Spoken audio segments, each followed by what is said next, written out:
Thumb. It was spring, and the farm was full of baby animals.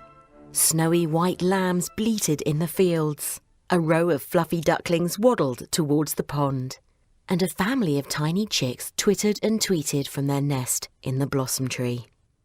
Mrs. Farmer loved spring, but the baby animals made her sad because she had no baby of her own. "Oh, I wish we had a child," she said to her husband. "I would do anything to have a child of my own, even if he were no bigger than one of those chicks." "It's true," said Mr. Farmer. "A child would make us both so happy." Now, would you believe it? The couple's wish came true. Before long, Mrs. Farmer had a baby boy. He was strong and healthy, with 10 little fingers and 10 little toes. He was just like any other baby boy, except for one thing. Mrs. Farmer's wish had come true. Her child was no bigger than a chick. In fact, he was no bigger than his father's thumb. The baby boy was named Tom, and he made his parents very happy. As the months and years went by, little Tom learned to walk and talk, just like the other children. He ate well and was as healthy as could be. But he never grew any bigger. Not a bit. He stayed just the same size as a thumb. And that is how he got the nickname Tom Thumb. One summer evening, Tom and his parents went for a walk in the fields by their farm. You might think that Tom would get left behind on walks because of his tiny legs, but Tom had found a way around this problem. He had become great friends with the farmyard dog and liked to ride around on his back. The dog loved Tom, and the two of them would have great adventures together. Tom climbed up onto the dog's shoulder, clinging onto his thick, soft fur. Then he leaned forward and whispered, "Let's run!" Off they went, flying across the fields as fast as anything. The field was full of long grass and big wild poppies. In between the poppies fluttered dozens of butterflies. They were pink and blue and red and yellow and white, with beautiful patterns on their wings. The butterflies danced around each other in the air, then swooped low over the field to sniff at the flowers. Mrs. Farmer was wearing a pretty dress with red and yellow flowers on it, and the butterflies kept landing on her too.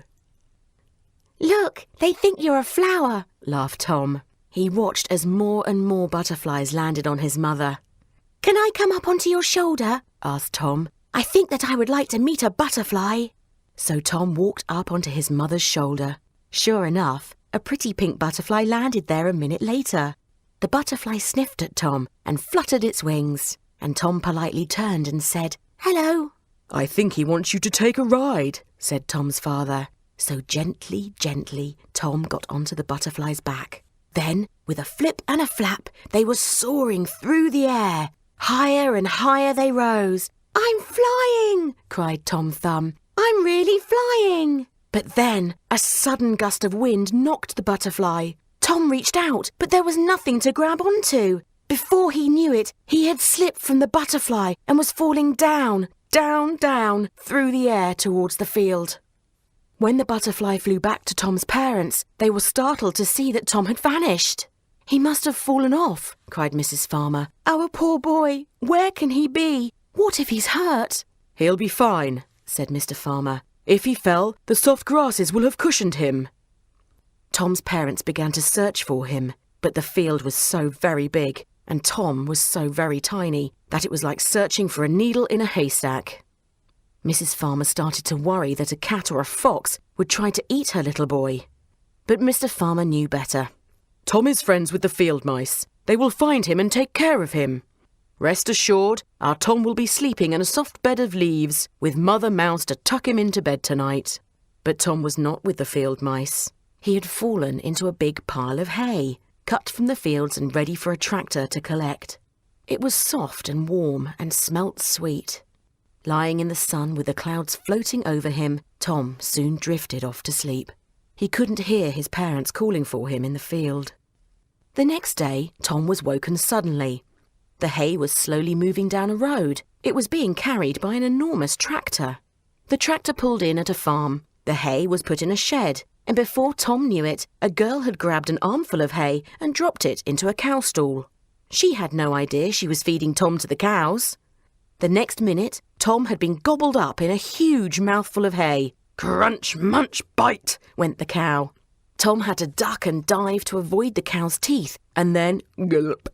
Tom had been swallowed right up. Let me out, cried Tom. It's dark and wet and ever so smelly. Please let me out.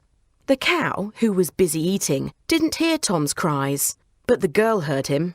Who said that? She asked, looking around the shed, but there was nobody in the corner. Nobody was behind the door, and nobody was in the hayloft. So where did that little voice come from?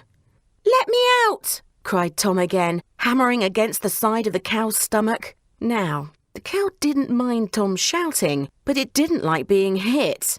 Moo! The cow complained and stomped its foot in anger. The girl went over to the cow and there it was again, the little voice. And it was coming from inside the cow. She could barely believe it.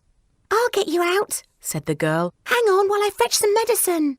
The cow was given the medicine, which made her sick, and Tom came out.